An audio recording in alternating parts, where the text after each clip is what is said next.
Okay जी। अच्छा जी, मैं अभी इसको एक दफा आपको रिवाइज करता हूँ कि क्या है और कैसे है। ऐसा हुआ कि हमने जब कॉस्ट बेसलाइन बनाई, एक्चुअली प्लानिंग के वक्त हमने दो काम किए। एक तो हमने स्केड्यूल बनाया और एक हमने कॉस्ट बेसलाइन बनाई।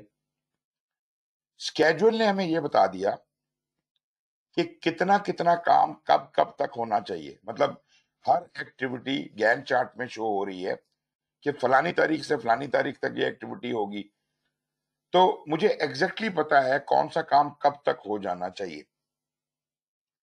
अब अगर जो मेरी कॉस्ट बेसलाइन है, मतलब कॉस्ट बेसलाइन में उसने कॉस्ट एस्टिमेशन की, जितना कॉस्ट एस्टिमेट मंजूर हुआ, मतलब जिसको हम बजट कहते हैं, हर एक्टिविटी को कोई बजटेड अमाउंट एलोकेट हो गई। अगर आप हर एक्टिविटी की बजटेड अमाउंट अपने गैन चार्ट के अंदर लिख लें, गैन चार्ट में हर एक्टिविटी के साथ ब्रैकेट में लिख दें कि इसकी कितनी कॉस्ट है। हो सकता है जी?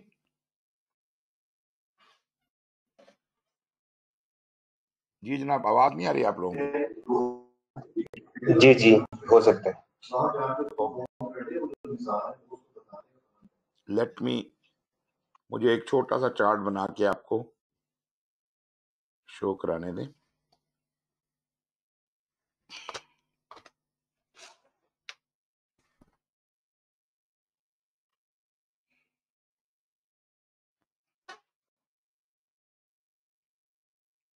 ओके जी, फर्ज करें कि ये आपका गैन चार्ट था, इसी तरह का मैंने कल भी बनाया था। एक एक्टिविटी ये है, एक ये है, एक ये है, एक ये है और एक ये है। ये आपका गैन चार्ट था। और इसको इस तरह कर लेते हैं, ये डे 1 है, ये डे 2 है, ये डे 3 है, ये डे 4 है, ये डे 5 है, 6 है, ये 7 है और ये 8 है। ठीक है जी।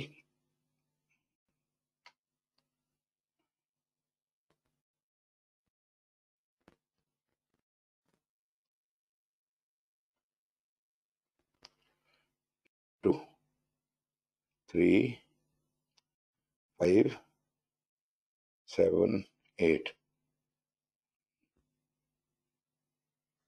कुछ बात बनती है जी? फर्ज करिए ये मेरा गैन चार्ट है।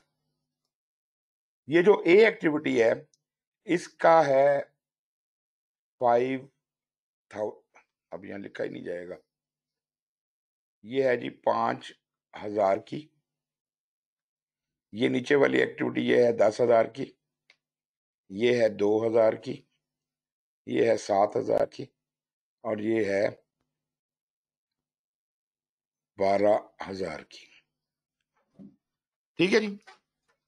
कम से कम मुझे अपने प्रोजेक्ट का टोटल बजट तो नजर आ रहा है।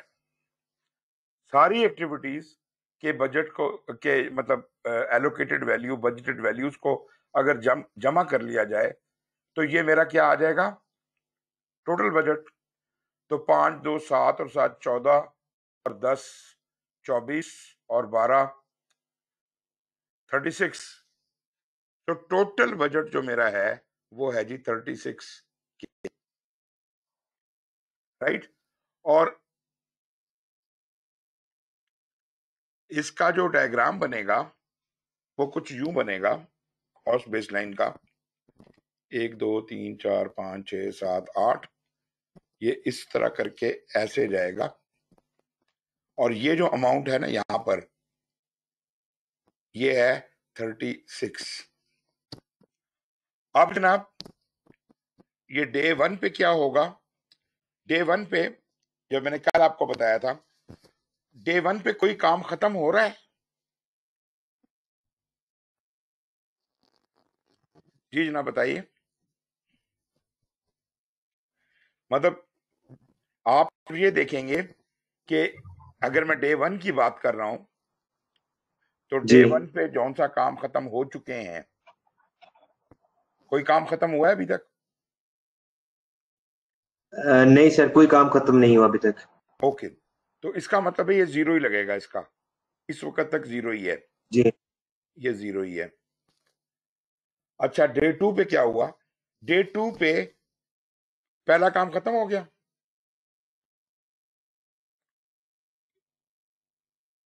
डे 2 पे ये यहां पे जो आ रहा है, डे 2 तक कितने पैसे खर्च हो चुके होने चाहिए?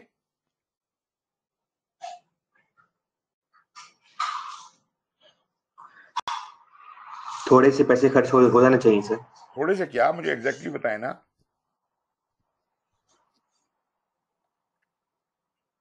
टोटल 36 डेज है हमारे पास, या 8 डेज हैं। 8 डेज है, 36,000 का टोटल प्रोजेक्ट है। ठीक है। पहले दिन तक कोई चीज कंप्लीट नहीं हुई थी, दूसरे दिन तक कोई चीज कंप्लीट हो गई है? जी। क्या कंप्लीट हुआ है? 4.5। 4.5 क्यों कहा आपने? 8 दिन का काम होना था, और टोटल 8 दिन थे और 36,000 थे हमारे पास, तो यार एक दिन में 60। ऐसे क्या बात करते हैं, ये तो आप बिल्कुल ही प्रोजेक्ट मैनेजमेंट तो कर ही नहीं है ना, ये तो कुछ और कर रहे हैं आप। ऐसे थोड़ी होगा। देखिए बात ये है कि ऊपर देखे ना कौन सा काम खत्म हुआ है आपका 2 तारीख तक, कोई काम खत्म हुआ है? ए खत्म हो गया है। 2 तारीख तक हमारा जो है वो ए जब टास्क जो है वो अगर फिनिश हो गया है। अगर 2 तारीख को ये खत्म हो जाना चाहिए तो ए के पैसे भी लग चुके होने चाहिए। ए के कितने जी। पैसे? 5,000। 5,000। तो ये वाला जो ये पॉइंट है, ये वाला, दिस इज इक्वल टू 5। ठीक हो गया? ठीक है। ये पॉइंट जो है, दूसरे दिन 5,000 तक खर्च हो चुका होना चाहिए, ये जायज है, राइट? और अब ये राइट। कम्युलेटिव कम्युलेटिव जा रहा है। तीसरे दिन क्या होगा? तीसरे दिन की रिपोर्ट दें मुझे इस, इस पॉइंट की।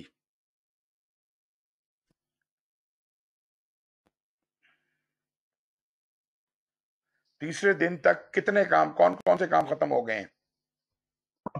तीसरे दिन तक हमारे पास ए भी खत्म हो गया और सी भी खत्म हो गया। दोनों का बजट जमा कर दें। 7। ये जनाब ये पॉइंट है 7। चौथे दिन कोई काम खत्म हुआ है और इसके अलावा? नहीं, कुछ नहीं खत्म हुआ। चौथे दिन भी यही प्रोग्रेस रहेगी। पांचवें दिन क्या होगा? पांचवें दिन 17। पांचवें दिन 17। तो ये जो पॉइंट है ये होगा 17। ठीक है? उसके बाद ठीक है। पांचवें दिन 17, छठे दिन भी 17 ही है। सातवें दिन क्या बना? 24। ये है सातवां दिन, ये सातवां दिन है, यहाँ 24, और आठवें दिन 36। ये मेरी कॉस्ट बेस लाइन बता रही है कि डे 8 तक 36 खर्च हो जाएंगे। ये एग्जैक्टली इन इन दिनों में इतने इतने पैसे खर्च होंगे। ये बात समझ आई? ये जो जी आगे। एक्टिविटीज को बजट दिया है ना हमने, जो बजटेड अमाउंट एलोकेट की है, ये एस कर्व उसी को रिप्रेजेंट कर रहा है। दाएं हाथ पे आपकी कॉस्ट बेस लाइन है, बाएं हाथ पे आपका गैन चार्ट है। गैन चार्ट के ऊपर अगर मैं जो उसकी बजटेड वैल्यूज, कॉस्ट की, कॉस्ट का बजट, ईच एक्टिविटी का बजट लगा दूं तो उससे मेरा एस कर्व बन जाएगा। ये ठीक है जी? जी ठीक है। ये ये दोनों काम जो हैं ये हमने प्रोजेक्ट के एग्जीक्यूशन से पहले ही कर लिए थे। गैन चार्ट भी पहले बना लिया था, पैसे भी एस्टिमेट पहले कर लिए थे, और उससे मैंने ये कॉस्ट बेसलाइन का एस कर्व भी पहले ही बना लिया था। मतलब प्लानिंग के वक्त ये सब कुछ कंप्लीट बना लिया था मैंने। एग्री करते हैं इस बात से? ठीक है। ओके। जी। इसका मतलब है कि स्केड्यूल जो मेरा प्लान्ड स्केड्यूल है वो ये है गैन चार्ट, और मेरे जो पैसे खर्च होने का मेरी ख्वाहिश है कि ऐसे ऐसे खर्च हों, प्लान के मुताबिक खर्च हों, वो मेरा एस कर्व है। ठीक हो गया जी। इसका मतलब है कि budgeted cost of work scheduled मुझे पता है हर पॉइंट के ऊपर कितने पैसे खर्च हो चुके होंगे जब इतना काम हो जाएगा। ये मैंने वही चीज बनाई है। जब 2 दिन गुजर चुके होंगे तो 5,000 रुपया खर्च हो जाएगा, जब 3 दिन गुजर चुके होंगे तो 7,000 रुपया खर्च हो चुका होगा, जब 5 दिन गुजर जाएंगे तो 17,000 रुपया खर्च हो चुका होगा। ये मुझे पहले से ही पता था। इसको कहते हैं प्लान्ड वैल्यू और एट वेरियस पॉइंट्स। ये पहले पॉइंट के ऊपर हमारी प्लान्ड वैल्यू 5 थी, दूसरे पे 7 थी, तीसरे पे भी 7 ही है, और 5वें पॉइंट पे 17 थी, 8 पे भी 17 ही थी, सॉरी 7 के ऊपर 24 हो गई और 8 के ऊपर 36 हो गई। ये एस कर्व के ऊपर जो पॉइंट्स पड़ रहे हैं ना मुख्तलिफ, इनको कहते हैं प्लान्ड वैल्यूज। ये हमें पहले से ही पता होती है, इसलिए हम ये पक्की लाइन लगा देते हैं, एस कर्व की लाइन पक्की लाइन लगा देते हैं, इसको चेंज नहीं करते। और अगर मुझसे कोई पूछे कि अच्छा बताओ कि छठे दिन तक कितने पैसे खर्च हो चुके होंगे, तो मैं सीधी एक लाइन लगाऊंगा इसके ऊपर और बता दूंगा जी ये एक्टिविटीज हो चुकी होंगी, इतने पैसे खर्च हो जाएंगे। इसका मतलब है प्लान्ड वैल्यू को फाइंड करने के लिए मुझे कोई प्रोजेक्ट शुरू करने की जरूरत नहीं है। I can tell you the planned value any time even when the project has not started. So planned value is all about plan. Budgeted cost होती है इसके अंदर बजट के मुताबिक, और वर्क स्केड्यूल्ड होता है स्केड्यूल के मुताबिक। तो दोनों चीजें जो हैं ये पहले ही प्लानिंग के दौरान हमें पता थी, और हमारी ख्वाहिश भी यही थी कि अब अगर प्रोजेक्ट एग्जीक्यूट हो तो इन्हीं के मुताबिक हो। यहां तक आपकी बात समझ आई? जी सर।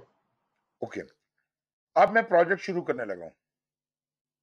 अब I am going to execution. Execution में मैं एक दिन गुजार चुका हूं,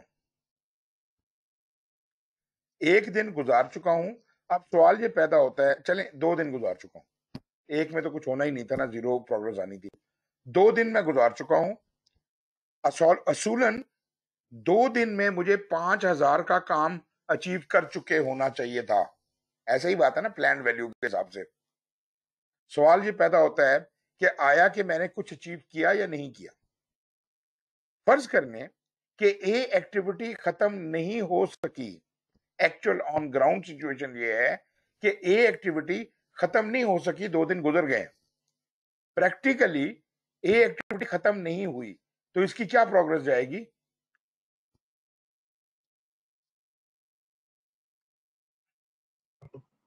जीरो प्रोग्रेस जाएगी। जीरो जाएगी। वंडरफुल। तो इसकी जो अर्नड वैल्यू कहलाती है, ये this is the earned value कि तुमने किया क्या है। तो अर्नड वैल्यू इज 0। ठीक हो गया जी।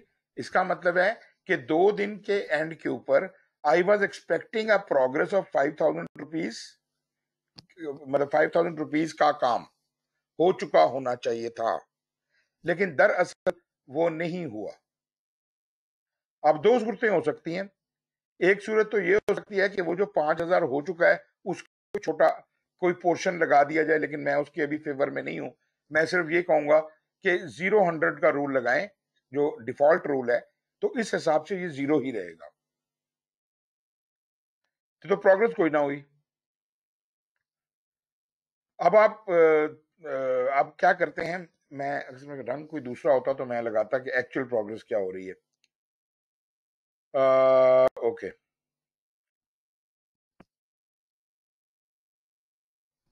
अच्छा, मैं यूं करता हूं कि सी जो है ये मैं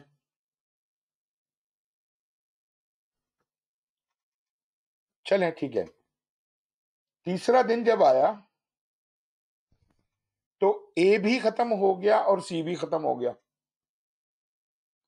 ए तो लेट खत्म हुआ, ठीक है जी। मतलब इस पॉइंट के ऊपर, पहले पॉइंट के ऊपर ये ईवी, पीवी, ईवी, पहले पॉइंट के ऊपर ये 0 होना चाहिए था, ये 0 ही है। दूसरे पॉइंट के ऊपर इसको 5 होना चाहिए था, लेकिन एक्चुअली 0 है। तीसरे पॉइंट के ऊपर इसको 7 होना चाहिए था, और ये कितना है अभी? एक्चुअल प्रोग्रेस क्या जा रही है आपकी तीसरे दिन?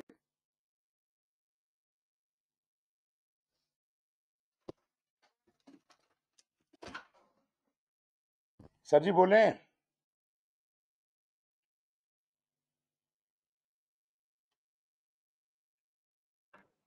जी सर, आप मेरे साथ हैं कि नहीं है? मैं आपके साथ ही हूँ। ये नजर आ रहा है ना आपको, नीचे जो सबसे नीचे लिखा हुआ है? मैंने कहा प्लान्ड अर्नड वैल्यू वैल्यू, पहले दिन की 0 थी, अर्नड वैल्यू भी 0 ही थी।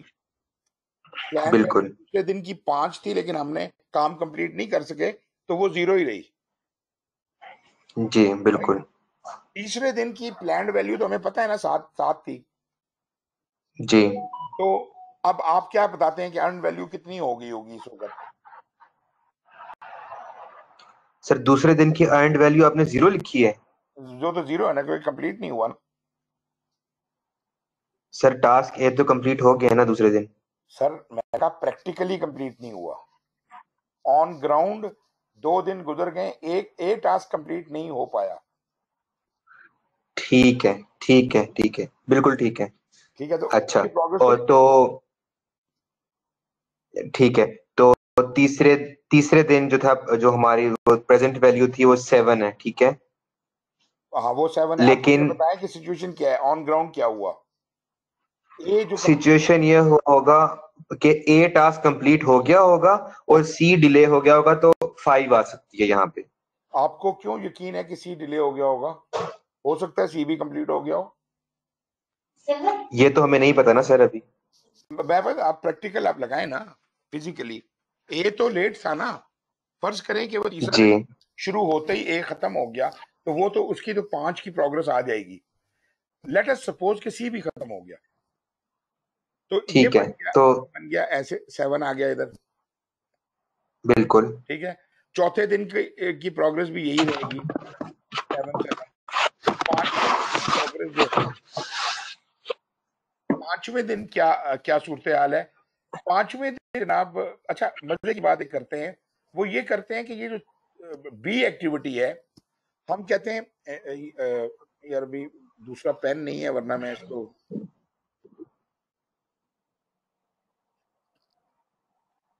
मैं ये करता हूं कि ये कहाँ खत्म कर रहा हूं मैं इसको मैं यहां पे खत्म कर रहा हूं, इसको मैं यहां पे खत्म कर देता हूं, और इसको ये अपने वक्त पे खत्म होगा।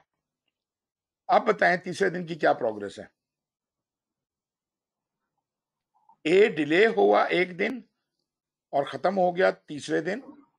बी जो है, बी जो है वो जो कि 5वें दिन कंप्लीट होना था, वो पहले दिन ही कंप्लीट हो गया।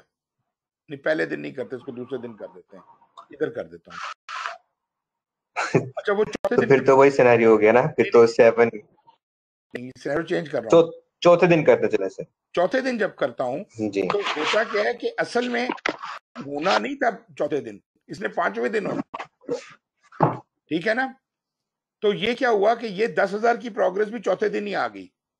5,000 और 2,000, ये कितना था? 2,000 और 10,000, 17,000 मुझे 5वें दिन मिल गया। 5वें दिन, सॉरी चौथे दिन, ये देखें आप इधर, ये 17 हो जाएगा। चौथे दिन। चौथे दिन का ये 17 हो जाएगा। अच्छा अब आप क्या देख रहे हैं? आप ये देख रहे हैं दूसरे दिन हम टारगेट से पीछे थे, तीसरे दिन ऑन टारगेट आ गए, चौथे दिन हम टारगेट से आगे निकल गए, और फिर 5वें दिन को देखते हैं। 5वें दिन की 17 तक की प्रोग्रेस तो हो चुकी है, उसकी फिर 17 ही रहेगी, क्योंकि और तो कोई चीज कंप्लीट नहीं हो रही 5वें दिन, वो तो जो होना था हो गया। तो ये जनाब, बिल्कुल। ये 7 17 ही रहेगी। ठीक है जी। छठे दिन की क्या सूरत हाल है? ठीक है। छठे दिन भी कोई नजर नहीं आ रहा, 7-17 ही रहेगी। और 7वें दिन इस 7-17 में 7 और ऐड हो जाएंगे। लेकिन फर्ज करें कि ये, अच्छा चलें ऐसा करते हैं कि इस वाली एक्टिविटी को हम कहते हैं यहाँ पे कंप्लीट होगी, एक दिन पहले कंप्लीट होगी। तो उस सूरत में ये इस दिन जो है ये 17 की बजाय हो जाएगा 24। मतलब 24 हमने एक दिन पहले ही हासिल कर लिया।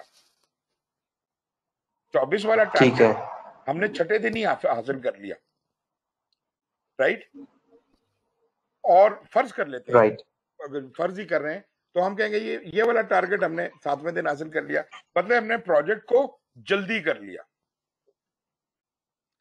हमने 8 दिन का प्रोजेक्ट 7 दिन में कर लिया। इसका मतलब ये हुआ कि हमने 7 दिन में अर्ली प्रोजेक्ट को कर लिया। लेकिन प्रोग्रेस तो अच्छी जा रही है। मतलब इस ट्रेंड को देखते हुए पता चलता है कि सिर्फ एक्टिविटी ए थोड़ी सी डिले हुई थी, उसके बाद हमने काम संभाल लिया और हम जो हमें प्लान में बताया गया था कि किस तरह से काम करना है, हम उससे बेटर परफॉर्मेंस दे रहे हैं मुसलसल। मगर ये इंफॉर्मेशन देखने में बहुत अच्छी लग रही है कि यार ये तो कमाल कर दिया आपने, सारा काम आपने एक दिन जल्दी कंप्लीट कर दिया। ये इंफॉर्मेशन इनकम्प्लीट है जब तक हम एक्चुअल कॉस्ट का ना पता हो। जब मैं एक्चुअल कॉस्ट लगाता हूं, वो तो एक्चुअली जो खर्च हुए हैं पता चलता है जी। पहला दिन खर्च हुआ ना, जब कंप्लीट हुआ तो ऑन ग्राउंड हमने 3,000 रुपया खर्च कर दिया था। दूसरे दिन तक हमने 7,000 रुपया खर्च कर दिया। ये एक्चुअल खर्चा है, इसके लिए आपको किसी चीज को देखना नहीं पड़ेगा। तीसरे दिन तक आपका 10,000 खर्च हो गया था, फिर इधर आपका 25,000 खर्च हो गया था, इधर आपका 30 हो गया था, इधर आपका जनाब 40 हो गया था। तो इसका मतलब ये हुआ कि whatever you are doing, you are spending more. कुछ बात समझ आई? जी बिल्कुल। सर स्क्रीन गायब होगी लेकिन। हाँ वो गायब हो गई है, वो मेरे ख्याल में डिलीट हो गया है। ठीक है। अच्छा, अब आप ये देख सकते हैं कि ये जो हमने बातचीत की है, इसकी रोशनी में ये खाली प्लान्ड वैल्यू को जब हम अर्नड वैल्यू के साथ कंपेयर करते हैं तो हमें पता लगता है कि हम काम की स्पीड में या स्केड्यूल में आगे हैं या पीछे हैं। और वो जो वैल्यूज निकली थी उसी से आप एसपीआई, सीपीआई या एसवीसीवी कैलकुलेट कर सकते हैं, उसके फार्मूले हैं आपके पास। और अगर मैं आपको दिखाऊं ये कहाँ पे हमने तो हुआ था, जो एक एग्जांपल निकाली हुई थी ना हमने, उसके ऊपर जाना चाहिए।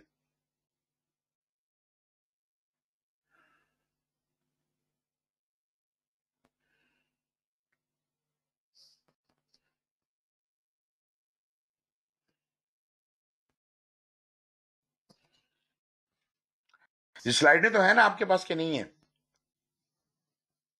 तो ये मैंने अपलोड नहीं की अभी तक। जी सर। ये स्लाइडें मैंने हाँ। एक्चुअली आज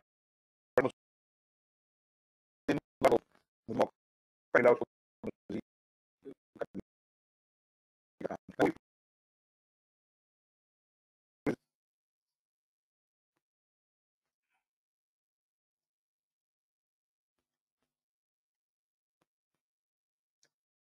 बहुत स्लो हो गया कंप्यूटर।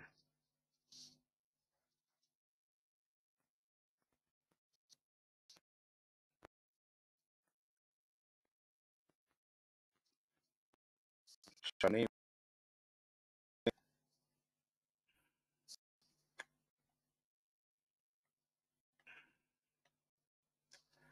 देखे ना, ये जिस तरह मैं आपको दिखा रहा हूं, जो आपकी अपना अर्न वैल्यू की वैल्यूज हैं उनका ग्राफ ये अलग बनता जा रहा है साथ साथ। ये देख रहे हैं आप, ग्रीन वाला प्लान्ड वैल्यू का है। अच्छा, ये एक्चुअल का बना रहा है साथ साथ। प्लान्ड वैल्यू का अलग बनेगा और एक्चुअल कॉस्ट का अलग बनेगा, 3 लाइनें बनेंगी।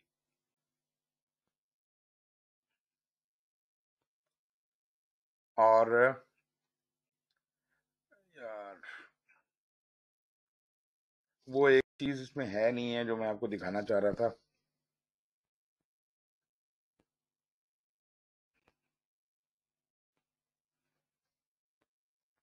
मैं असल में चाह ये रहा था कि मैं आपको एक्चुअल का भी डायग्राम्स के ऊपर ही बना के दिखाऊं, लेकिन वो फिर मुझे इतना पीछे जाना पड़ेगा।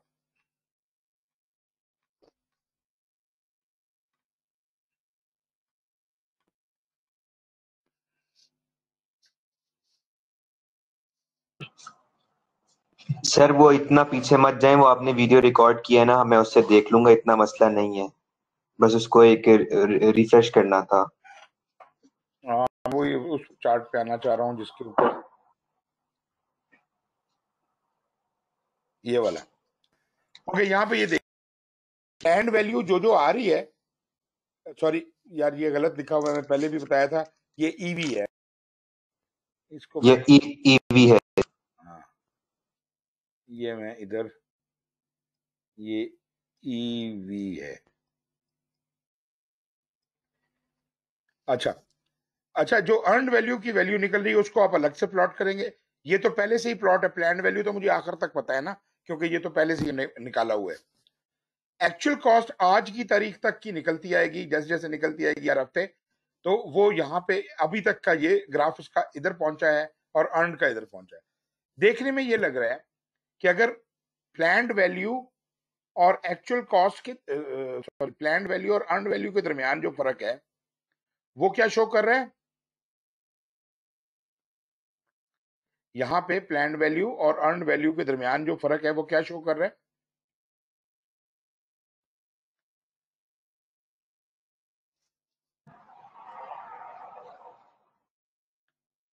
ये गैप क्या शो कर रहा है, ये वाला।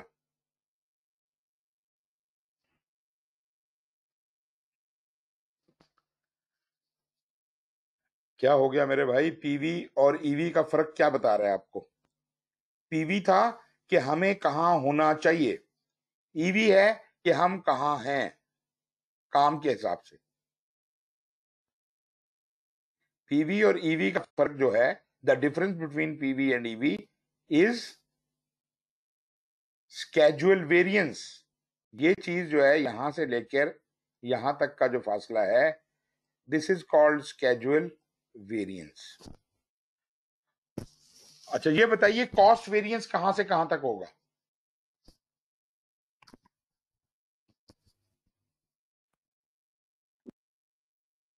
एक्चुअल कॉस्ट और अर्नड वैल्यू। मतलब ये यहां से लेकर और यहां तक, this is cost variance. Got it जी। ये आ गई कॉस्ट वेरिएंस। ये स्केड्यूल वेरिएंस और कॉस्ट वेरिएंस तो बड़े आराम से निकल आती है। और ये लाजमी बात है कि मुझे इधर पता चला कि यार हम अर्नड वैल्यू में पीछे हैं। मतलब स्केड्यूल वेरिएंस का फार्मूला क्या है, earned value minus planned value. और कॉस्ट वेरिएंस का फार्मूला क्या है, earn value minus actual cost. ऐसे ही है। अच्छा अब ये जब हम हर मोमेंट का इधर भी निकालेंगे, इधर भी निकालेंगे, इधर भी निकालेंगे, जहां जहां पे हम वैल्यू देते जाएंगे, ये वैल्यू निकालते जाएंगे, तो हमें उस वक्त का वेरिएंस निकल आएगी। अगर हम चाहें तो वो जो स्केड्यूल परफॉर्मेंस इंडेक्स और कॉस्ट परफॉर्मेंस इंडेक्स भी निकाल सकते हैं। और उसमें सिर्फ फर्क ये था कि कॉस्ट परफॉर्मेंस इंडेक्स जो है वो ईवी डिवाइडेड बाई एसी हो जाता है, ठीक है जी। और स्केड्यूल परफॉर्मेंस इंडेक्स जो है वो ईवी डिवाइडेड बाय पीवी हो जाता है। कॉस्ट परफॉर्मेंस इंडेक्स जो है EV divided by AC. Got it जी। तो अभी आपको ये बात पता चल गई, सीपीआई, एसपीआई, सीवी, एसवी। और वो जो बेसिक वैल्यूज हैं वो आपको पता है, एक्चुअल कॉस्ट है, अर्नड वैल्यू है, प्लान्ड वैल्यू है। यहां तक तो क्लियर है। और प्लान्ड वैल्यू का सबसे हाईएस्ट पॉइंट जो है, this is called budget at completion. मतलब सारे काम करने का कितना बजट है, बजट कितना है। लेकिन एक्चुअली अगर हमारी एक्चुअल कॉस्ट ये जा रही है, अगर इसी तरह जाती रही, तो मेरा फोरकास्ट ये कहता है कि हमारी एस्टिमेट एट कंप्लीशन कहीं यहां पे पहुंचेगी आके। ये मेरी फोरकास्टेड वैल्यू है, इसको कहते हैं estimate at completion. Budget at completion, estimate at completion, और इन दोनों का जो फर्क है उसको कहते हैं variance at completion, which is equal to BAC minus EAC। जी आप यहां तक क्लियर हो कि नहीं?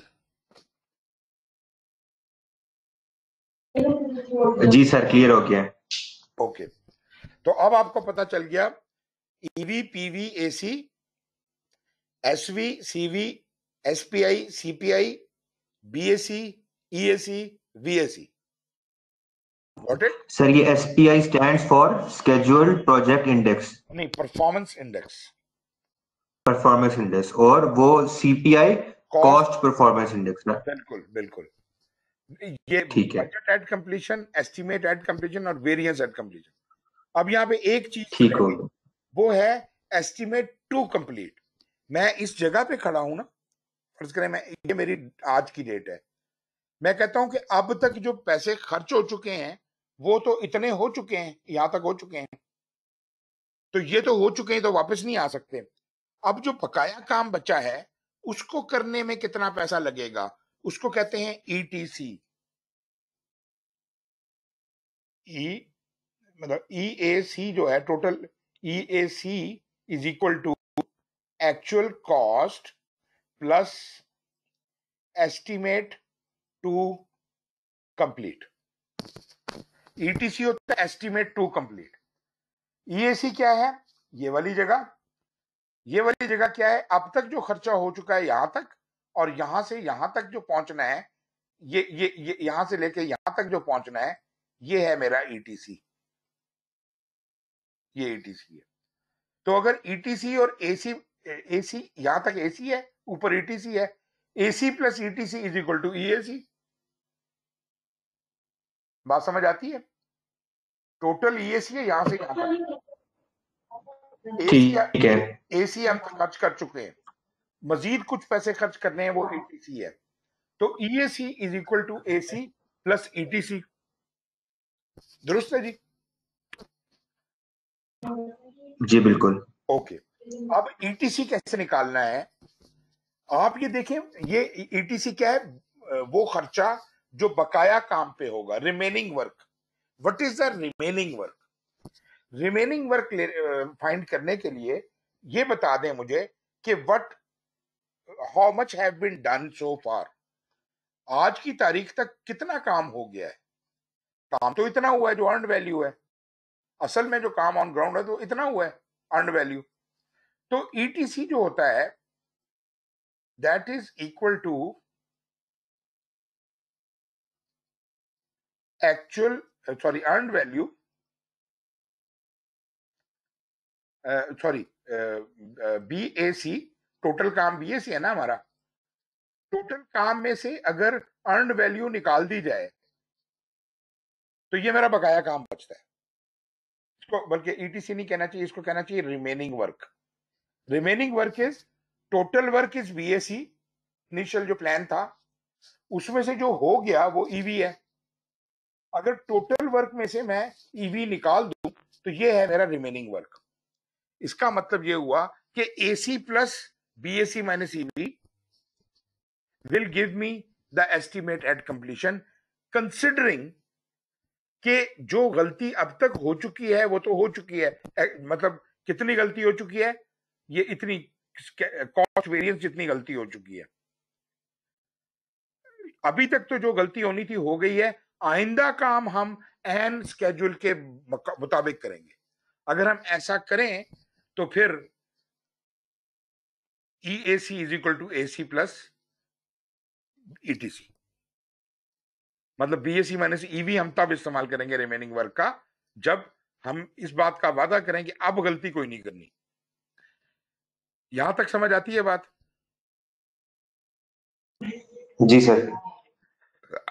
अब अगला सवाल ये है, इस बात की क्या गारंटी है कि आप अभी तक तो इतनी बड़ी गलती कर चुके हैं और अब आप बड़े वादे कर रहे हैं कि जी अब गलती नहीं करूंगा। हमें तो ये नजर आ रहा है ट्रेंड कि आप मुसलसल गलतियां बढ़ाते जा रहे हैं। आप देखें, ये ट्रेंड को देखें, आप मुसलसल गलतियां थोड़ी थोड़ी बढ़ाते जा रहे हैं। अगर यही ट्रेंड बढ़ाने का रहा तो आप तो पहुंचेंगे ईएसी पे यहां जाकर, ठीक है ना। लेकिन आप ये कह रहे हैं कि मैं यही खत्म कर लूंगा।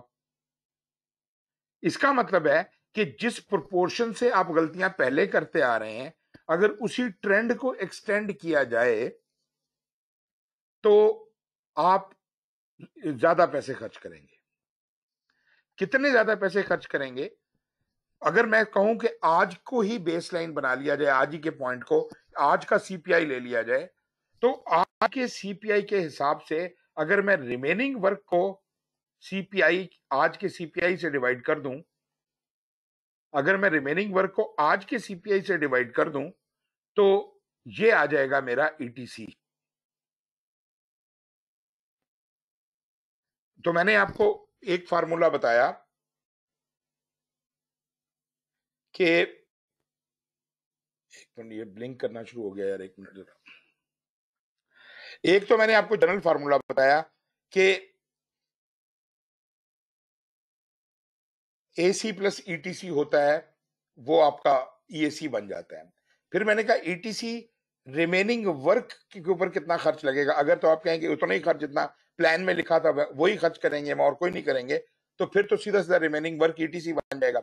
लेकिन अगर वही प्रोपोर्शन आगे शिफ्ट होनी है तो फिर हम उसको सीपीआई से डिवाइड करेंगे, रिमेनिंग वर्क को सीपीआई से डिवाइड करेंगे, और रिमेनिंग वर्क है बीएससी माइनस ईवी।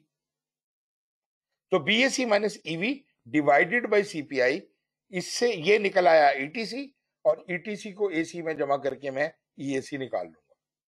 इसके अलावा आपको इसमें किताब में और बहुत से फार्मूले मिलेंगे कि अगर ऐसी सिचुएशन हो तो फिर आप ये फार्मूला इस्तेमाल करें, अगर जैसी सिचुएशन हो तो वो फार्मूला इस्तेमाल करें। ज्यादा डिटेल में आपको जाने की जरूरत नहीं है, क्योंकि एजाइल में आपको बहुत ज्यादा ये अप्लाई नहीं करता, क्योंकि एजाइल में हमारा काम करने का अंदाज डिफरेंट है। हम पूरे प्रोजेक्ट की प्रोग्रेस नहीं निकाल रहे होते, हम तो अपनी अपनी एक स्प्रिंट की का काम कर रहे होते हैं। तो फिर ये सवाल पैदा होता है कि अर्नड वैल्यू किस काम का। तो उसमें ये एक्सप्लेनेशन दी जाती है कि भले हम अर्नड वैल्यू से ऑनगोइंग वर्क को नहीं देख रहे, लेकिन जो रिलीज प्लानिंग हुई हुई है उसके ट्रेंड को तो हम देख सकते हैं कि हम कितना अपने ओरिजिनल रिलीज प्लान के मुताबिक जा रहे हैं और उससे कितना इधर उधर हो रहे हैं। हैविंग एन अंडरस्टैंडिंग कि चूंकि हम एजाइल काम कर रहे हैं और रिक्वायरमेंट्स बार बार चेंज हो रही हैं, तो it is very much expected कि हम शायद हमारी जो वेरिएंसीज हैं वो बहुत ज्यादा आए। हमें उससे कोई गिला नहीं है, लेकिन फिर भी हमें कोई अंदाजा तो हो कि हमारा ट्रेंड क्या बन रहा है इन चेंजेस की वजह से, हम कितना ज्यादा सीपीआई और एसपीआई बना रहे हैं। आपके इसके सीपीआई एसपीआई के ऊपर कोई बहुत ज्यादा एक्शन लेने की जरूरत नहीं है, लेकिन earned value does apply to agile.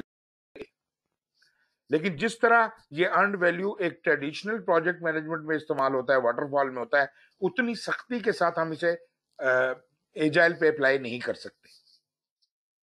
Agile में सिर्फ एक ट्रेंड वगैरह बनाने के लिए और एक जनरल अंडरस्टैंडिंग गेन करने के लिए कि जनाब रिक्वायरमेंट्स किस हद तक चेंज हो रही हैं, पहले इनिशियली हमें क्या कहा गया था प्लान और अब हम कहाँ पहुंच गए हैं, तो सिर्फ एक जो कहते हैं कि एनालिसिस के लिए, इसका कोई नेगेटिव इम्पैक्ट नहीं है। कुछ बात समझ आई? आ गई। ओके, अब मुझे बताएं आगे चलें कि ना चलें। चलिए आगे से।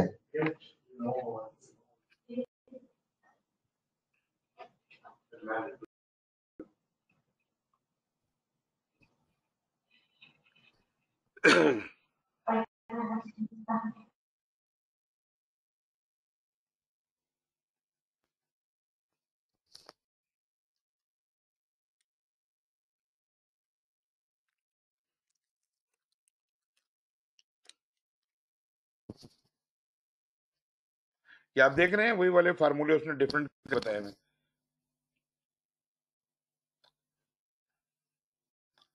अच्छा जी, टीसीपीआई भी मैंने कल आपको बता दिया। वो टीसीपीआई का फार्मूला था work remaining by cost remaining. ठीक है जी, वर्क रिमेनिंग तो मैंने आपको बता दिया ना, रिमेनिंग वर्क माइनस एसी। ठीक हो गया जी। अच्छा, जी सर। ये माइक ग्रिफिथ वाली किताब में आप देखें तो ये उसने कहा हुआ है कि जी एजाइल में हम कैसे इस्तेमाल कर सकते हैं। वो कहता है कि आप ऐसा करें कि एक तरफ बजट रखें, एक तरफ टाइम रखें, और एक तरफ आप अपने वो स्कोप रख लें, वो जो स्टोरी पॉइंट्स है ना वो एक तरफ रख लें, और वो स्टोरी पॉइंट्स के हिसाब से आप ड्रा करते हैं। आपको पता है कि इसका जो बर्न डाउन चार्ट होता है या बर्न अप चार्ट होता है वो एक स्ट्रेट लाइन होता है, इसमें एस कर्व नहीं होता।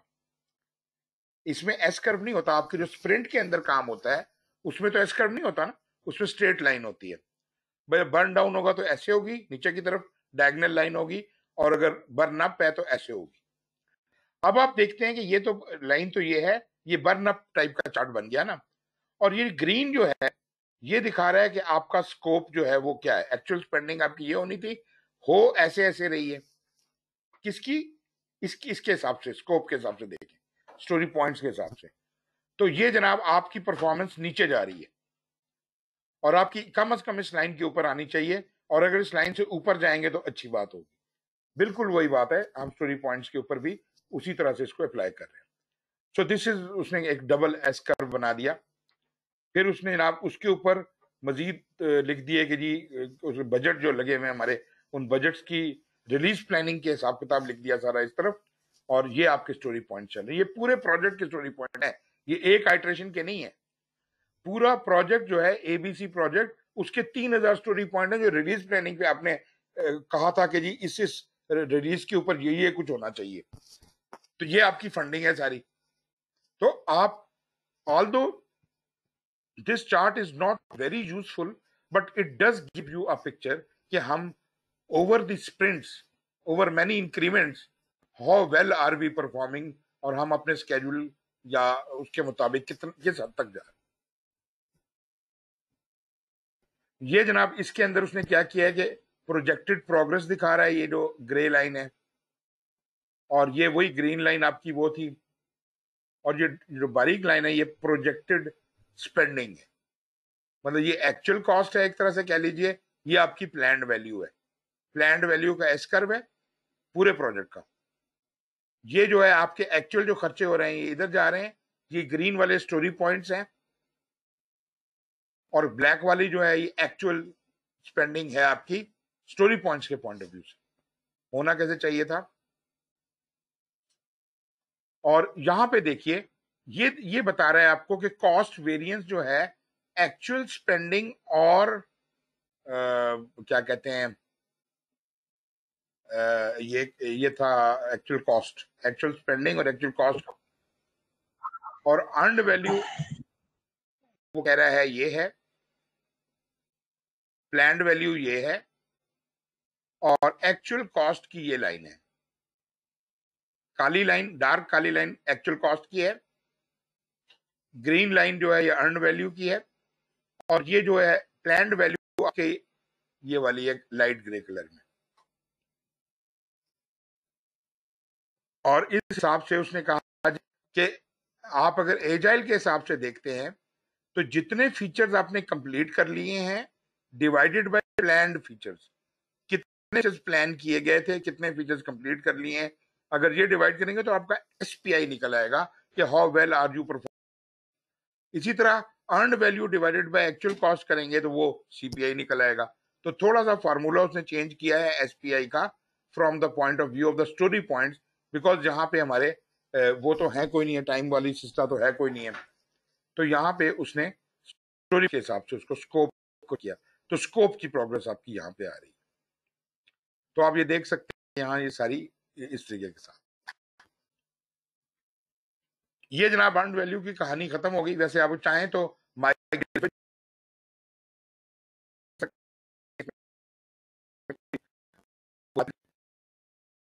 अपनी sir earn value is not for agile. लेकिन ये हम जिसे कहते हैं ना कि पोस्टमार्टम करते हुए या एनालिसिस लेटर एनालिसिस करते हुए हम ये कह सकते हैं कि हम ट्रेंड्स नजर आने शुरू हो गए हैं। ओके जी, अगला टॉपिक है हमारा वो है agile project accounting. Agile accounting refers to how the economic models of agile projects work. ठीक है जी। The difference between agile and traditional is from various perspectives in relation to planning, estimation, delivering value, having implications for project accounting. Project accounting उधर बिल्कुल different तरीके से होती है, यहाँ पे एजाइल काम हो रहा है तो यहाँ पे अकाउंटिंग आपको किस तरह करनी पड़ेगी।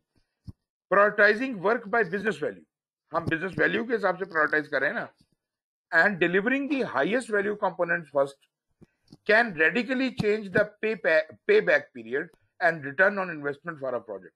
मतलब हाईएस्ट वैल्यू आपको शुरू के आइटरेशंस में आ जाएगी तो आपका प्रोजेक्ट तो ब्रेक इवन होना शुरू हो जाएगा, जल्दी ब्रेक इवन कर जाएगा। और जैसे मैंने आपको कहा था 80-20 रूल अगर लगाए तो 20% ऑफ टाइम आप 80% वैल्यू गेन कर लेते हैं तो आपकी अकाउंटिंग तो पूरी हो गई, 80% अकाउंटिंग पूरी हो गई। इसका मतलब है कि वो मॉस्को वाला रूल है, वो आखिर में कहता है कि बिल्कुल आखिरी वाले जो फीचर्स हैं उनको कहता है वॉन्ट हैव, उनकी जरूरत नहीं करने की। तो ऐसी सिचुएशन आ सकती है कि आप मेजर वैल्यू डिलीवर कर चुके हो और अभी काफी टाइम बाकी हो और कस्टमर क्या है कि ये प्रोजेक्ट को बंद करें, हमारा मकसद हल हो गया, हमें इतना ही चाहिए था।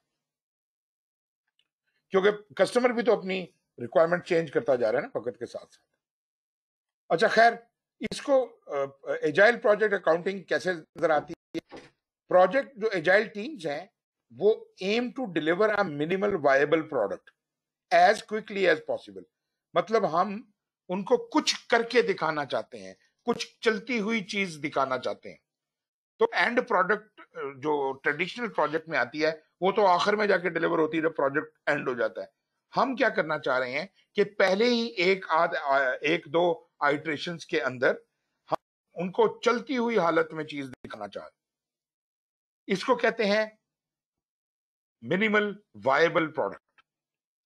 So there may be opportunities to get early benefits by making use of some of the product functionality while the remainder of the project is still being executed. मतलब कहने का ये है कि हम पहले एक बिल्कुल ही बेसिक किस्म की फॉर्म की चीज बना के उन्हें दिखाएंगे जो कि वर्किंग तो होगी, लेकिन उसमें उनकी फिर एडवाइस आ जाएगी कि अच्छा इसके ऊपर ये कर दो, ये ना करो।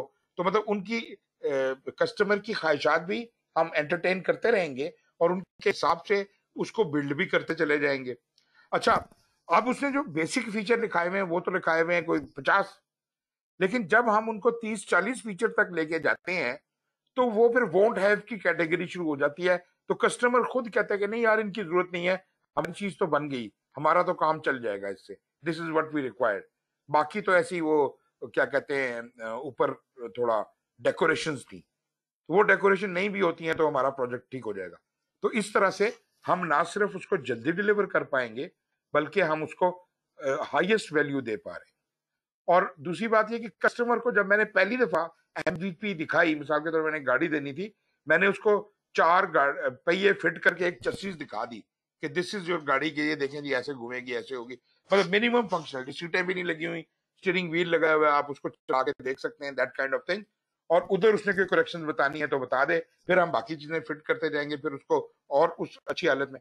मगर याद रहे ये प्रोटोटाइप नहीं है, ये प्रोटोटाइप नहीं, प्रोटोटाइप तो जाया हो जाता है या वो साइज में भी छोटा होता है। ये रियल लाइफ साइज की गाड़ी है। अगर गाड़ी बनाने को दिया था तो एक्चुअल गाड़ी की चसीज पहियों समेत और वो चलती हालत में हो, लेकिन भले उसमें सीटें ना हो, कुछ भी ना हो, लेकिन ये चलती हो।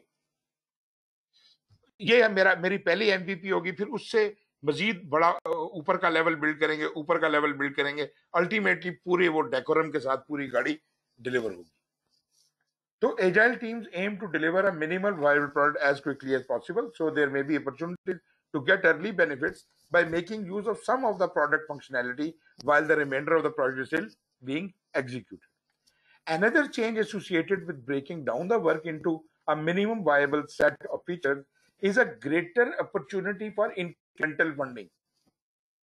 हमारी चलती हुई गाड़ी को देख मजीद फंडिंग रिलीज होने के चांसेस बढ़ जाएंगे। उन्होंने कहा ये तो इन्होंने 15 दिन में ही कर दिखाया या 1-2 आइटरेशंस में इन्होंने मिनिमम वायबल प्रोडक्ट जो है वो डिलीवर कर दी। तो इसका मतलब ये हुआ कि वो आपके फंडिंग के जो इंक्रीमेंटल फंडिंग आनी है उसका रास्ता खुला रहेगा। For example, this can reduce financial risk when dealing with third party vendors. Instead of having large statement of work and legal teams battling over the contract, ये भी contracting के point of view से आ रहा है, and the meaning of the specification, we can have smaller statements of work. अच्छा, बात ये जब हम बड़ा सारा एक कॉन्ट्रैक्ट बनाते हैं और उसके अंदर जनाब फिर जंग शुरू हो जाती है, ये डालना है वो नहीं डालना, सब चीजें कंसिडर करनी है। अगर मैंने अपने इस पूरे कॉन्ट्रैक्ट को छोटे छोटे इंक्रीमेंटल कॉन्ट्रैक्ट में कन्वर्ट कर दिया है, तो एक तो we reduce the economic value at stake, ठीक है जी। Then we de-escalate the impact of disputes, थोड़ी चीजें होंगी, डिस्प्यूट भी कम होंगे on future work, and can use agile contract models such as DSDM contract।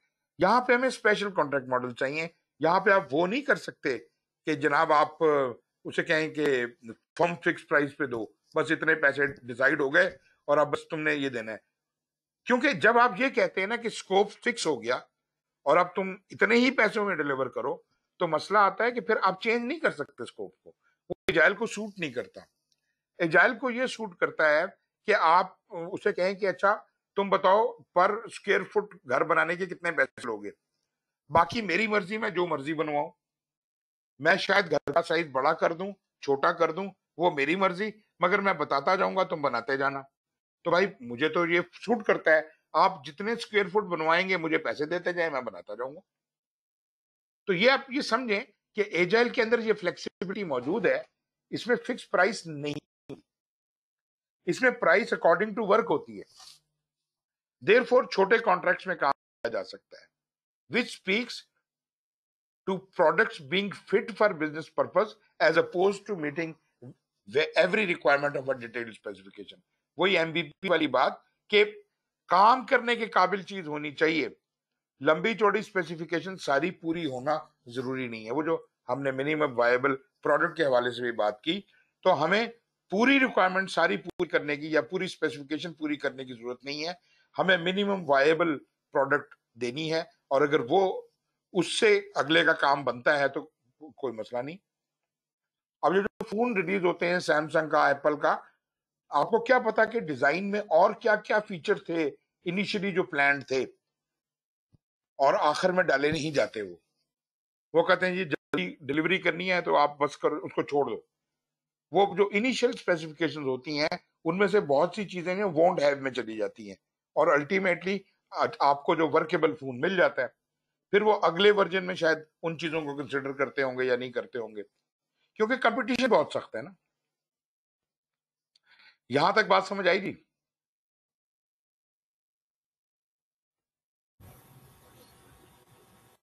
Sir एक मासूमाना सवाल पूछूं? जी जी बिल्कुल। जो अगर हम अगर पिछली स्लाइड पे जाएंगे, वहां पे बस एक छोटी सी कंफ्यूजन ऐसी दिमाग में आई है बैठे बैठे। हाँ जी, ये वाला जो स्टेटमेंट वाला जो चक्कर है, हम WBS पे तो बना रहे होते हैं, WBS में भी ये करते हैं, छोटे छोटे काम कर, मतलब वो वर्क पैकेज कर देते हैं। हाँ हाँ बिल्कुल, वो कह भी यही रहा है ना, मतलब WBS कि आप छोटे चंक्स के अंदर कॉन्ट्रैक्ट भी छोटे देखिए प्रोजेक्ट वो आउटसोर्स किए जाते हैं। अगर आउटसोर्स किए जाएं तो कैसे किए जाएं? क्या पूरा कॉन्ट्रैक्ट बना के आउटसोर्स किए जाएं, या छोटे छोटे चंक्स के अंदर आउटसोर्स किया जाएगा? तो वो ये रिकमेंड कर रहा है कि आप छोटे छोटे चंक्स के अंदर उसको आउटसोर्स करें।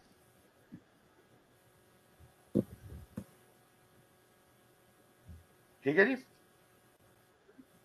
ठीक। मतलब पहले आप मिनिमम वायबल प्रोडक्ट बनवा लें, फिर उससे आगे वाली चीज, फिर उससे अलग अलग कॉन्ट्रैक्ट में, ताकि उतनी पेमेंट हो जितना जितना काम करता जा रहा है। जबरदस्त। अच्छा, तो कॉन्ट्रैक्टिंग इसका बड़ा इशू है। वैसे अक्सर लोगों को समझ नहीं आती कि कॉन्ट्रैक्टिंग कैसे करनी है, क्योंकि ये हमारे जो ट्रेडिशनल दिमाग में कॉन्ट्रैक्ट घुसा हुआ है ना, वो वही है कि एक लंबा कॉन्ट्रैक्ट है, 1.5 साल तक चलता रहेगा और उसमें जनाब लड़ाई झगड़े पड़े हुए हैं, ये चीज होगी वो चीज होगी। यहाँ पे एक तो ये समझ लीजिए कि स्कोप वेरिएबल होने की वजह से फिक्स प्राइस कॉन्ट्रैक्ट तो हो नहीं सकता। हम ज्यादा से ज्यादा कर सकते हैं तो कॉस्ट प्लस कर सकते हैं। कॉस्ट प्लस जो होता है उसमें ये होता है कि जी जो भी ग्राउंड पे कॉस्ट आएगी वो लगा देंगे हम। आप चेंजेस बतानी है आप बताते जाए, स्कोप जो चेंज करना है आप करते जाए, स्कोप चेंज होगा और आपकी कॉस्ट ऐड हो जाएगी। मेरा ख्याल है जस्टिफाइबल है। हम अगले को जुल्म तो नहीं करना चाहते ना कि भाई हम तुम्हें 10 रुपए ही देंगे मगर काम हम जितना मर्जी करवाएं, ऐसा तो नहीं होना चाहिए। तो जितना आप काम कराएंगे उसके हिसाब से पैसे दे दें। फिर आ जाते हैं जी केपीआईज की performance indicators. Sponsors of agile projects want to know the same things as sponsors of traditional projects. They want to know when the project will be done, how much it will cost. In discussing the inverted agile triangle, जो हमने शुरू में पढ़ी थी वो उल्टी triangle, जिसमें हमने कहा था कि जी हम टाइम को फिक्स कर रहे हैं, कॉस्ट को फिक्स कर रहे हैं, लेकिन स्कोप को खुला छोड़ा हुआ है। We said that agile project can fix time and cost if the scope can vary. However, usually the sponsor will still be asking, given the currently agreed on scope, when you will deliver, when will you be done, and how much will it cost? ये सवाल अपनी जगह पर है और इसकी ये जरूरत नहीं है कि हम 100% करेक्ट आंसर दें, मगर owing to the current situation, जो अब तक की रिक्वायरमेंट्स बताई गई हैं उसके हिसाब से मैं कुछ जवाब देने के तो काबिल हूं ना। मैं कहूंगा जी अच्छा अब तक जो आपने चेंजेस बताई हैं उनको मद्देनजर रखते हुए और अभी तक की रिक्वायरमेंट को मद्देनजर रखते हुए इतने पैसे लगेंगे या इतना टाइम लगेगा, but this is approximate cost because the project is agile and you are continuously changing the requirement, so you understand कि ये जो हम वैल्यू बता रहे हैं this can not be fixed, this will change.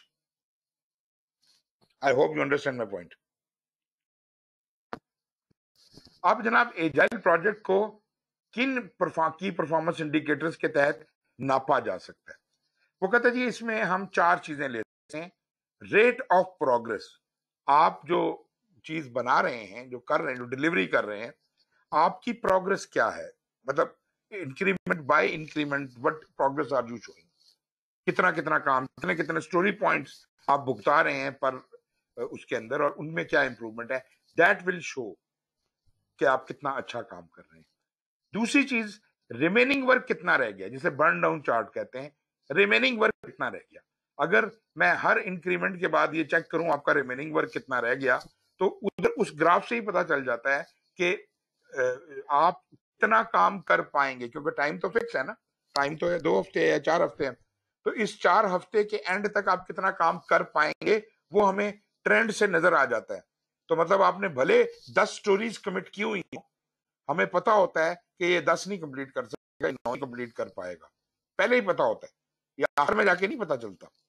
या अगर आपकी परफॉर्मेंस बहुत अच्छी जा रही है तो हम ये कह सकते हैं कि रिमेनिंग वर्क तो ये जल्दी खत्म हो जाएगा। तो इसका है कि अगर इतने स्टोरी पॉइंट इस वक्त खत्म हो जाएंगे तो ये 2 और भी स्टोरीज उठा सकता है।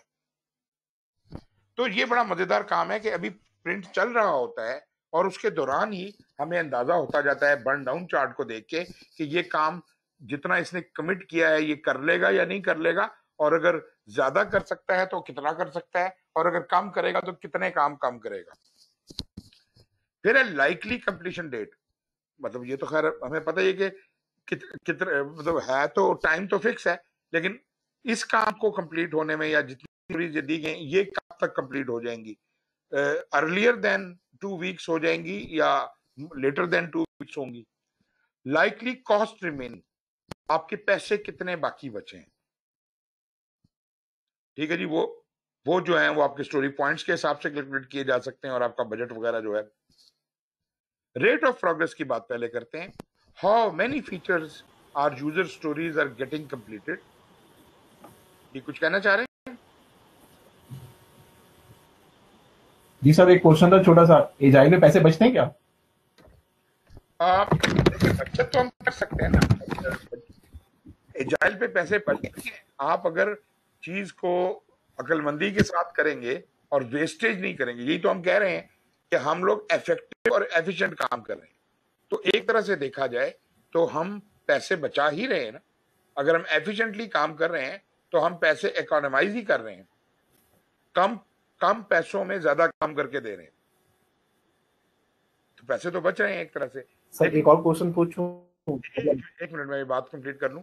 थोड़ा सा कनेक्शन पता नहीं है आपको बुरा लगे, हाँ बोलो। हमारी ऑर्गेनाइजेशन जो होती हैं, हम्म मतलब जितने मेरे प्रोजेक्ट मैनेजर से वास्ता पड़ा है उनको अगर हम लोग ये बातें बताते हैं ना पैसे बचाने हैं, हम्म तो बोलते हैं हमारी ऑर्गेनाइजेशन तो हमें नौकरी से निकाल देगी अगर हमने पैसे बचा लिए, तो बोलते हैं जितना पैसा रह गया उसको भी खपा दो कहीं ना कहीं करके।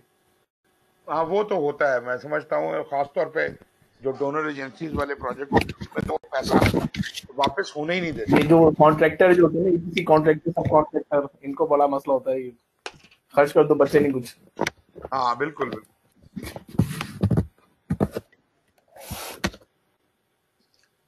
तो उनके लिए तो मेरे ख्याल से फिर एजाइल बनी नहीं है उन लोगों के लिए तो।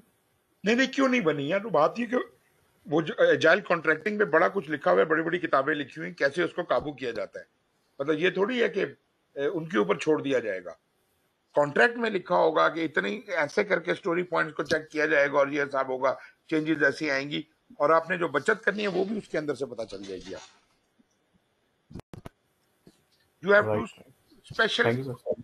स्पेशल कॉन्ट्रैक्ट डिजाइन करने पड़ते हैं इन कामों के लिए, और इसके स्पेशलिस्ट होते हैं अलग। अच्छा, हम बात कर रहे थे कि how many features are user stories are getting completed and accepted by the product owner per week per month. ये एक तो ये मेरी प्रोग्रेस शो करेगा। Since some features are quick and easy to build, while others are more involved and time consuming, agile teams usually estimate their work items to points or some other relative metric. मतलब number of stories पे नहीं count कर सकते हम, क्योंकि number story कोई आसान भी होती है, कोई मुश्किल भी होती है, कोई बड़ी होती है, कोई छोटी होती है। आप उसको एस्टिमेट करेंगे स्टोरी पॉइंट्स पे, क्योंकि स्टोरी पॉइंट जो है वो उसकी लेवल ऑफ डिफिकल्टी को रिप्रेजेंट करती है। So a simple piece of work might be sized as one story point, a large chunk of work might be sized at 8 story points, and the project's rate of progress KPI will be expressed in story points per unit of time, such as 20 points per week, right? तो आपकी इस तरह से speed निकलेगी कि आपकी speed है जी 20 points per week. How much work, remaining work की बात हो रही है, how much work is left the backlog, पीछे कितना काम बचा, टोटल वर्क में कितना काम बचा है। This KPI attempts to quantify the remaining work. मतलब आप 200 कामों में से 10 काम पहले स्प्रिंट में ले गए तो रिमेनिंग वर्क बचा 190। फिर मजीद आपने जनाब अगले स्प्रिंट में 15 काम उठा के ले गए तो वो जनाब बचा 175 एंड सो ऑन। इस तरीके के साथ वो कम होता चला जाएगा। उसकी स्पीड आप मेजर कर सकते हैं कि कितना काम रह गया। Backlog items are usually limited by the development team in the story points. तो आपने उनके स्टोरी पॉइंट्स लगाए होंगे, लाजमी बात है, आपने रिलीज प्लानिंग की है तो स्टोरी कैलकुलेट किए होंगे। एस्टिमेट होते हैं, बहुत एक्यूरेट नहीं होते। मतलब आपको मैं अभी टूल्स वगैरह इसके जब पढ़ाऊंगा तो आपको बड़ी हैरत होगी कि यार ये किस किस्म के एस्टिमेट है, ये तो बड़े बेवकूफाना किस्म के एस्टिमेट है। ऐसे ही एस्टिमेट होते हैं, तुक्के होते हैं, मतलब बहुत ही अप्रोक्सीमेशन होती है, तभी तो ये एजाइल है। और इसके बाद पीछे एक राज है। बात ये कि why do we need accurate estimates. अगर मैंने कंपैरिजन ही करना है कि कौन सी चीज ज्यादा बड़ी है कौन सी छोटी है, तो मैं दोनों चीजों को नापूं क्यों? मुझे विजुअली नजर आ रहा है ये बड़ी चीज है ये छोटी चीज है, बड़ी को ऊपर कर दूं छोटी को नीचे कर दूं, प्रायोरिटाइजेशन हो गया। मसला किस बात का है? हम जब बिला वजह किसी चीज को जितना उसका एनालिसिस करना है उसके उससे ज्यादा एनालाइज करने की कोशिश करते हैं, ओवर एनालाइज करने की कोशिश करते हैं, तो वहां हमारा टाइम भी जाया होता है। तो यहाँ पे हम ऐसे टेक्निक्स इस्तेमाल करते हैं एस्टिमेशन की जो बहुत ही बचगाना किस्म की है मगर बहुत इफेक्टिव है।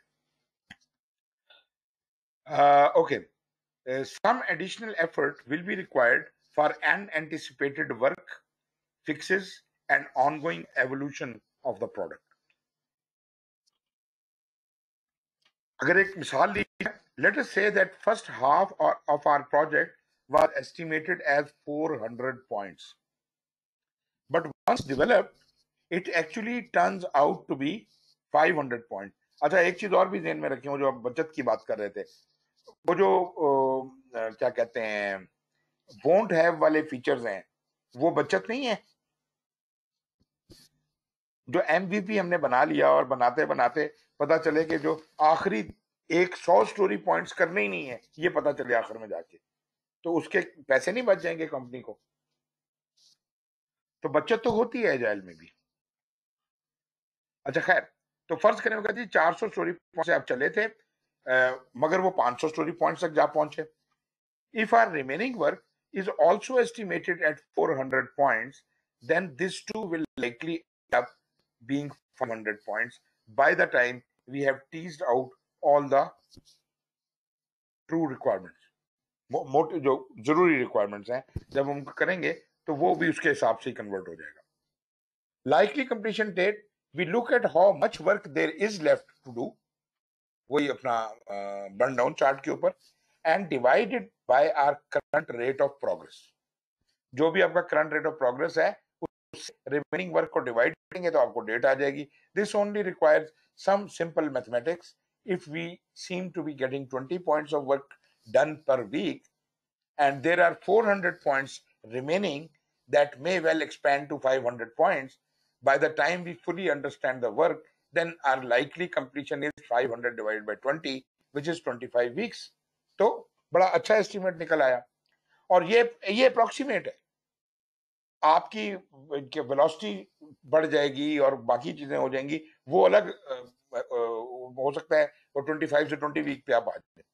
Assuming no changes in scope or breaks in the schedule, ये बात जरूरी है कि जब हम ये लाइकली कंप्लीशन डेट निकालते हैं तो हम उस पॉइंट पे खड़े होकर निकालते हैं, उस वक्त के हिसाब से this is the likely completion date, but this fact will change over time. अगली रिपोर्ट तक ये फैक्ट चेंज हो चुका होगा और फिर एक और नई लाइकली कंप्लीशन डेट निकलेगी, मगर ये कंप्लीशन डेट्स इंडिकेटिव होंगी कि हम कैसा परफॉर्म कर रहे हैं। मेरा जी लाइकली कॉस्ट रिमेनिंग, पैसा कितना बचा। For simple project this will be the salary burn chart, burn rate for the team multiplied by the remaining weeks left. मतलब 10 आदमी आपके काम कर रहे हैं, उनकी सैलरी में पैसे जा रहे हैं, वो और कितने हफ्ते हैं कितने पैसे देने पड़ेंगे, एक तो ये चीज है। इसके अलावा इसमें वो पैसे भी ऐड कर दें जो फिक्स्ड कॉस्ट होती हैं, मिसाल के तौर पे लाइसेंसेस हैं, इक्विपमेंट्स हैं, डेवलपमेंट डिप्लॉयमेंट्स हैं, ट्रेनिंग कॉस्ट है वगैरह वगैरह, वो भी इसमें ऐड कर दें। तो this is going to be your likely cost remaining. कितना पैसा और लगेगा, तो आप देखें कितने मजे के साथ आप वो तमाम काम कर रहे हैं जो आप अदरवाइज नॉर्मल प्रोजेक्ट करते थे। लगता था कि ये एजाइल में हो नहीं पाएगा, लेकिन जब आप थोड़ा सा सोचते हैं तो आपको हर चीज का रास्ता बीच में से निकल आता है। चीज है जी रिस्क मैनेजमेंट इसकी। To maximize value, agile team need to consider risks and technical dependencies, a choice that would lead to future problems or rework won't deliver the most value to the customer, even if it gives the illusion of early progress. Therefore, we need to consider risks and non-functional requirements and let the customer know how these elements will impact the project. मतलब risk management भले हम overall project level पे मोटी मोटी करें, release planning की अपने risk होंगे और हर आइटरेशन के, हर स्प्रिंट के अपने रिस्क होंगे, तो वो रिस्क जो है हमें फाइंड करने हैं और कस्टमर को एब्रेस्ट रखना है, know how these impact the project, तो वो फिर उसके हिसाब से उसको कंसिडर करेगा। Concept of risk is closely related to value. लाजिम बात है कि रिस्क जो है आपकी वैल्यू को या घटाएगा या बढ़ाएगा। अगर अपॉर्चुनिटी होगी तो वो आपकी वैल्यू को बढ़ाएगा, मतलब वो पॉजिटिव रिस्क है, और जो नेगेटिव रिस्क है वो एंटी वैल्यू है, वो आपकी वैल्यू को घटाने का खदशा है। टू मैक्सिमाइज द वैल्यू, फिर हमें अपॉर्चुनिटीज, जो पॉजिटिव रिस्क है उसकी तरफ रिलाय करना पड़ेगा। We must also minimize negative risk since threats can reduce value. तो वैल्यू बढ़ाने के लिए अपॉर्चुनिटीज को एक्सप्लॉइट करना होगा, और वैल्यू जो नेगेटिव वैल्यू है उसका खदशा घटाने के लिए हमें उनको मिटिगेट करना पड़ेगा, उन रिस्कों को खत्म करना पड़ेगा जो नेगेटिव है। This is why the value driven delivery domain also encompasses the concept of risk reduction. और अगर आपको याद हो, बातें अंग्रेजी बहुत लिखी हुई है लेकिन बातें वही सिंपल हैं जो हम पहले कर चुके हैं, कि जो हाई रिस्क आइटम्स हैं उनको जल्दी कर लिया जाए, यही बात है सारी। Think of value driven delivery as creating credits और deposits that are paid into your bank account. Risk are at least the threats, negative जो है, that actually occur and become issue on your project are like withdrawal of charges that are taken out of your account. आपके ने जो value gain करनी थी उतनी value कम कर देगा ना रिस्क आपकी, तो एक तरह से आपका जो क्रेडिट अकाउंट था उसमें से डेबिट होगा। जो बुरी चीजें हैं वो डेबिट कर रही हैं, जो अच्छी चीजें हैं वो क्रेडिट कर रही हैं। तो अगर आप क्रेडिट करना चाहते हैं तो अपॉर्चुनिटीज को मौका दें और रिस्कों को रिड्यूस करने की कोशिश करें, नेगेटिव वालों को। To create the most value, we need to maximize the inflow and minimize the outflow. हम उसमें अपॉर्चुनिटीज का तड़का लगाते हैं और उसकी वैल्यू को बढ़ाते हैं, और जो नेगेटिव रिस्क है उनको मिनिमाइज करने की कोशिश करते हैं ताकि हमारी वैल्यू के ऊपर टाका ना पड़े। The link between risk and value highlights the importance of risk management on agile projects. When a risk event occurs, it takes time and resources away from efforts that deliver value, threatening the project benefits. तो risk जो है वो ये करता है, वो हमें exploit कर देता है, हमारे वैल्यू के ऊपर डाका डालता है। Therefore, agile teams not only plan to deliver high value features early, ये गौर कीजिएगा, they also plan to implement risk avoidance and risk mitigation activities early. लाजमी बात है कि आप जब रिस्कों को हैंडल कर रहे हैं तो उन रिस्कों के साथ जो सलूक कर रहे हैं वो भी उसके साथ ही होगा ना। मतलब इसका मतलब ये नहीं है कि हाई रिस्क एक्टिविटीज को पहले किया जाए का मतलब ये है कि जी उनसे नुकसान उठाया जाए, अपनी वैल्यू घटाई, नहीं, उनको ट्रीटमेंट भी उधर ही दी जाएगी, उनके रिस्क अवॉइड करने या मिटिगेशन की वो खर्चा उधर ही किया जाएगा ताकि उस रिस्क से जो नुकसान होना है वो ना हो पाए। We are trying to reduce the risk. Risk management may seem like a traditional process-driven project management effort that would not work well in an agile environment. However, agile practices are actually very well suited for rapidly identifying and reducing this. कि जल्द अज जल्द identify करो और जल्दी जल्दी इनसे जान छुड़ाओ। मगर हमें आसानी ये है कि हम लोग काम आइटरेशंस में करें। लाजमी बात है कि सारे रिस्क इकट्ठे हमारे ऊपर आके हमला नहीं कर सकते, हम जितना काम कर रहे हैं उतना ही रिस्क उठा रहे हैं। तो we are very well protected. For agile purposes, a risk is a potential event or circumstance that could have a negative impact on the project. Although PMBOK good और बैड रिस्क दोनों की बात करती है, गुड रिस्क और bad risk की, वो कहता है कि that can pose opportunities for the project. In agile most discussions of risk focus on events that can negatively impact और थ्रेटन द प्रोजेक्ट। ऑल्दो हमने अभी ये बात कही कि अगर अपॉर्चुनिटीज हैं, पॉजिटिव रिस्क हैं, तो उससे अपनी वैल्यू को बढ़ाने का काम लिया जा सकता है, लेकिन ज्यादा एफर्ट हमारी जो बुरे रिस्क हैं, जो नेगेटिव रिस्क हैं, उनको घटाने पे लगती है। ठीक है जी। लेकिन खुद ही इसने एक पॉइंट पहले दे दिया था, और वो ये था कि जो पॉजिटिव रिस्क हैं उनसे अपनी वैल्यू में इनफ्लो बढ़ाया जा सकता है। तो why should we not put in that effort as well, although हमारा ज्यादा जो फोकस है वो नेगेटिव रिस्कों को डील करने में है। पीएमबीओके के हिसाब से आप ये प्रोसेस से गुजरते हैं और वही एजाइल के ऊपर भी अप्लाई करेगा। आप ओवरऑल प्लान रिस्क मैनेजमेंट के असूल बनाते हैं, फिर रिस्कों को आइडेंटिफाई करते हैं, फिर qualitative analysis, quantitative analysis, responses बनाई जाती हैं, रिस्पॉन्सेज को इम्प्लीमेंट किया जाता है और उनको मॉनिटर किया जाता है और ये साइकिल इस तरह चलती रहती है।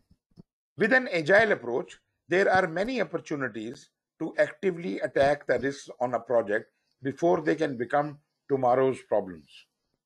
मतलब हम रिस्क को ज्यादा दूर तक पालना नहीं चाहते, हम उसको जल्द अज जल्द अटैक कर लेना चाहते हैं।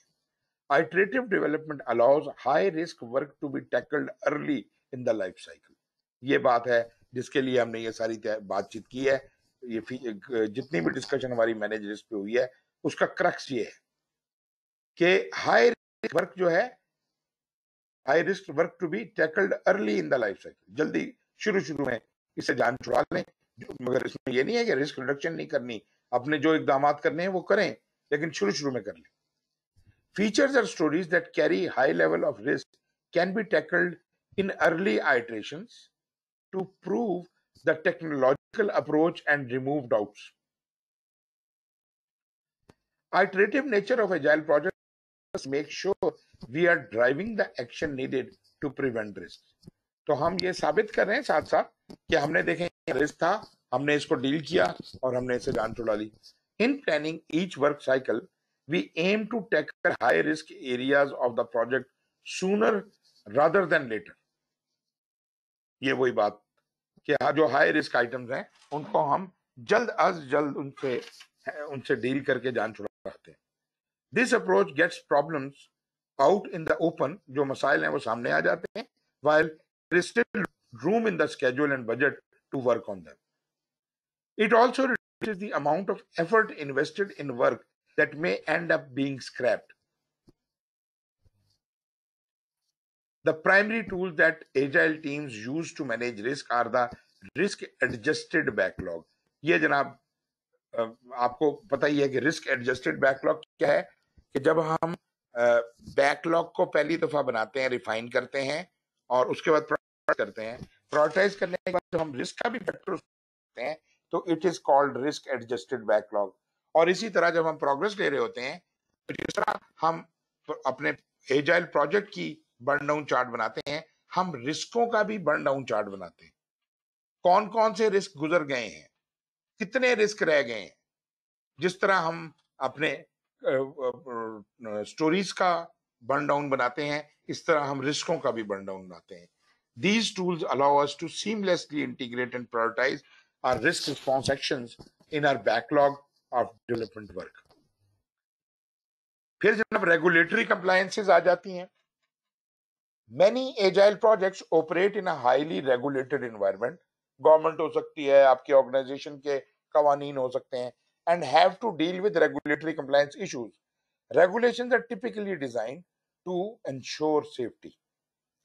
While the mandated documentation and quality procedures may seem burdensome to the project team, they serve an important purpose. अब वो क्या पर्पस है?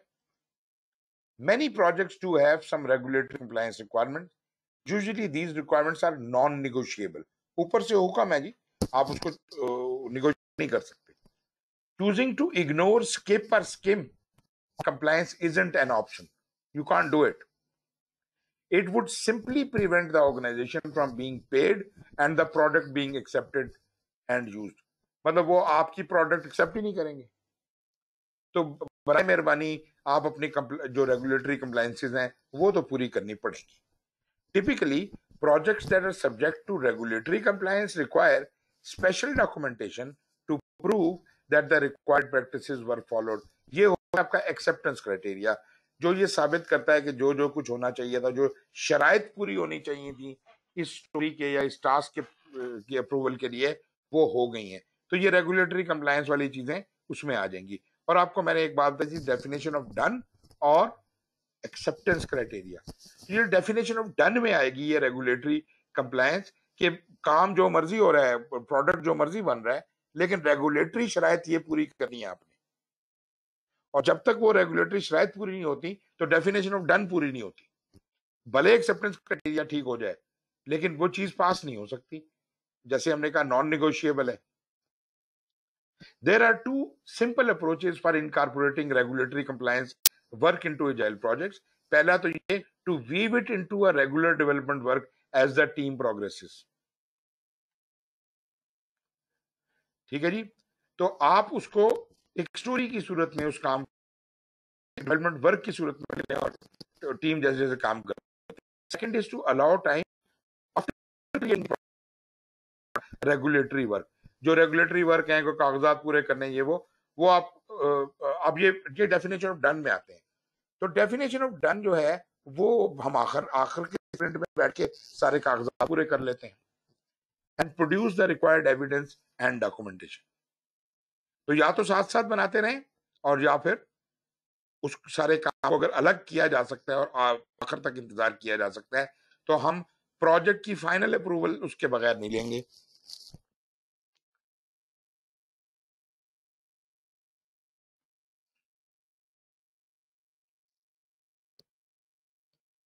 ओके जी,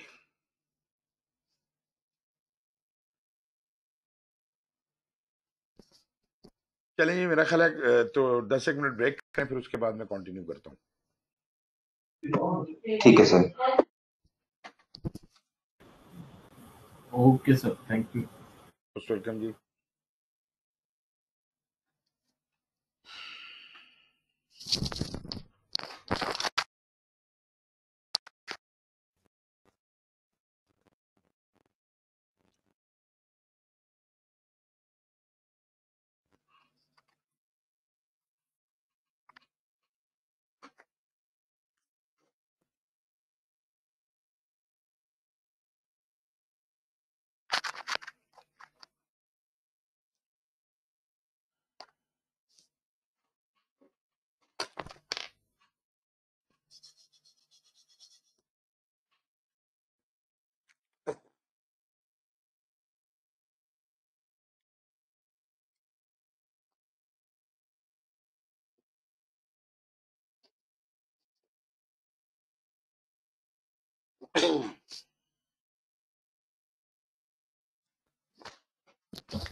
हाँ भाई।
हाय अल्लाह।